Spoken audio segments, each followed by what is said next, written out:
Are you in a monogamous relationship? Have you thought about what it might be like to be in a non-monogamous relationship? I'm sure all of you have. Many of us do. Because this idea of monogamy, I don't even think it really exists.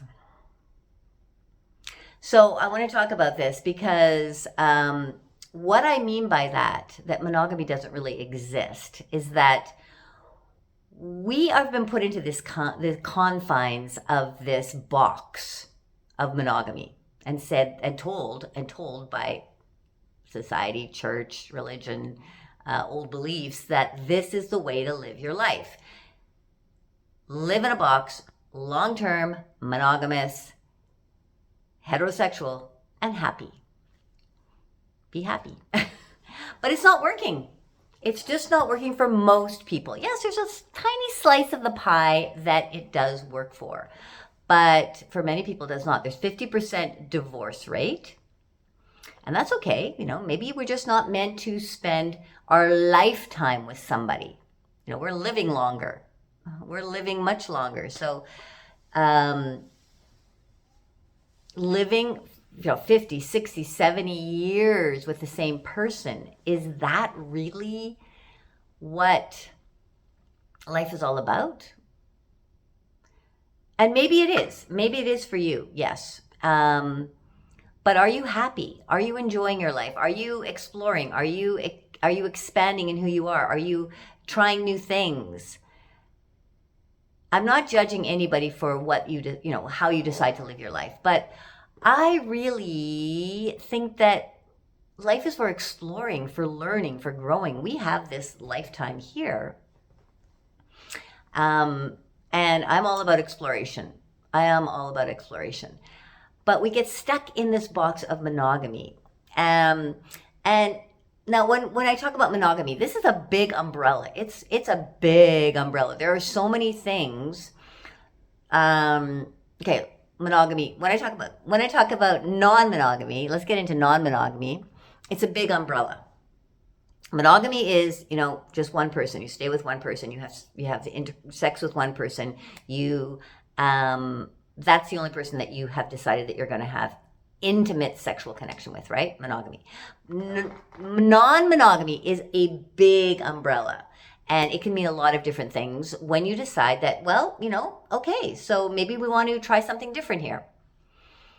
And this is how we can grow. If you're going to stay with somebody for a very, very, very, very long time, because it's hard to meet somebody that you can really connect with, that you can really spend time with, that you can build a life with, that you like, that you can, I always say, think about this with my partner, like, who do I want to spend time with? Who do I feel comfortable spending time with? Who really accepts me for who I am? And I want to spend time with those people, right? If I meet a man, which I have right now, I've met a man that can hold a space for me in being whoever I am and be there for me in whoever I am, like we're a combo, then okay, then it's going to work. If he is not, or she, friend, they are not able to do that for me, then how can I continue to expand and become more of who I am, express the desires that I have, go through changes in my life? If they are going to restrict me and hold me back and feel scared, or if I'm going to feel scared to tell them what I'm really feeling, tell them my desires, tell them what's going on for me now because I've changed and I have some new things that I want to try, or maybe I've been thinking about something that I want to do, experience sexually. I never have, but always dreamt of maybe trying this out, but I'm totally terrified to tell my partner that this is something that I want to do. What am I doing with this person exactly? We have to be able to feel really comfortable with the people that are directly in our lives with us. And monogamy can restrict us, can block us in from even being who we are. We have to be who we are. We have to be who we are. So when we enter this umbrella of non-monogamy, if we say, well, let's just open the door a little bit here. Why sit in monogamy? It doesn't have to mean that you are both going to suddenly go out and have sex with all sorts of other people. It can just mean that you're going to, you have to take little steps, one little step at a time. So maybe it's just talking about it. What would that mean, honey? What would that mean entering into sort of a non-monogamous kind of scenario in our relationship? What does that mean for you? What kind of desires do you have? What kind of fantasies have you had? Let's talk about our fantasies. Like, I'd love to hear what kind of fantasies you have, because I have some fantasies. I mean, you cannot not have fantasies, men or women. You have to have fantasies. We all have fantasies. It's okay. And it's fun to talk about them. It's scary. Like, I don't want to tell my partner my fantasy. What are they going to think of me? They're going to think I'm crazy. They're going to think that I'm too wild. I'm out of control, that I don't really love them. Why would we think that our partner would not really love us because of our fantasies? Why do we want to hold these back from talking to our partner about it? It's fun. And then, so you talk about them. You talk about the fantasies. You talk about the desires. And then, well, honey, what do you think? Maybe we should try these out. Maybe I'm going to give you I'm going to, what do you want to do? I'm going to give you some freedom. Like, I don't like that kind of way of saying it, because it's like, it then implies that I'm actually in control of you, which I'm not in control of you. And you're not in control of me. I can do what I want. You can do what you want.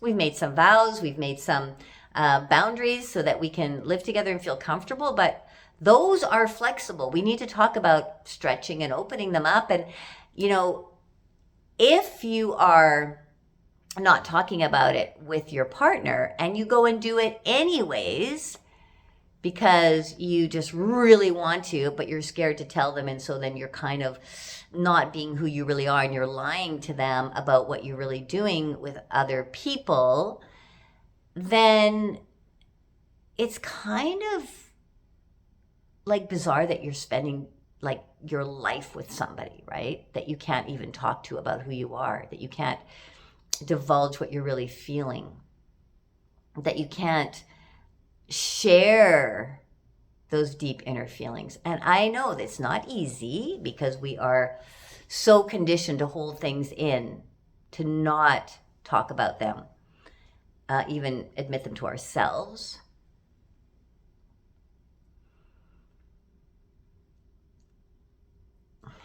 But when you're in a long-term relationship, and it's just the two of you, and you're having sex, and you've tried, maybe you haven't explored, but maybe you have explored a lot.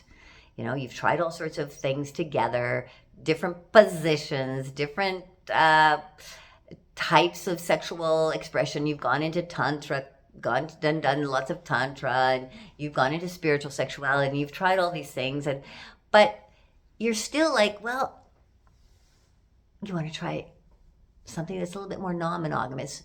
You can take these steps together when you're open and honest with each other.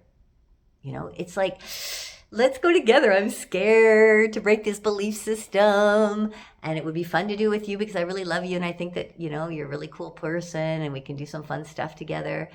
Then it's a little bit easier. You're like a team, right? You're like a team. And you're supporting each other, and you're growing together, and you're going through some exciting experiences together. And, maybe it's just going to a sex club together. Let's go see what it looks like. Let's go see what people are doing in these sex clubs. We are together. You don't have to go alone.